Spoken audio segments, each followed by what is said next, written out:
Je croyais que vous aviez déjà... La ferme.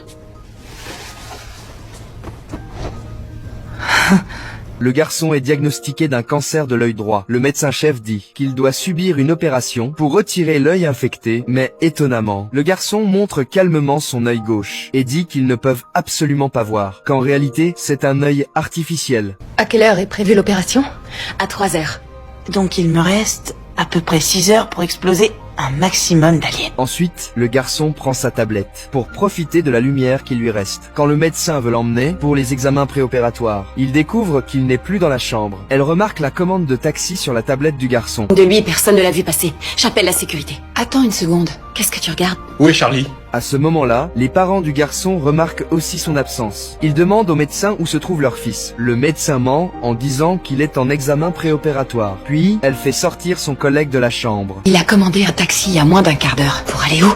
Tout près. On va le ramener et personne saura qu'il est sorti. Le collègue est perplexe face à son comportement. Le médecin explique que les parents du garçon sont déjà très anxieux. S'ils apprenaient qu'il a disparu, ils s'effondreraient complètement. Ensuite, le médecin suit l'adresse et retrouve le garçon. Oh, ce popcorn est immonde. En apprenant qu'il allait perdre son œil, il avait 3 souhaits à réaliser. Le premier souhait était de revoir la fille dont il est amoureux. Le médecin l'encourage à aller lui parler. T'as qu'à lui dire que tu trouves que c'est la plus belle fille que tu aies vue de ta vie et qu'avant de devenir aveugle, tu voulais voir son visage une dernière fois.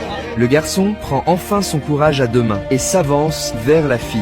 Mais au bout de seulement 3 secondes, il se retourne nerveusement et recule. Le médecin le rassure de ne pas se décourager. La plupart des garçons n'y seraient pas allés du tout.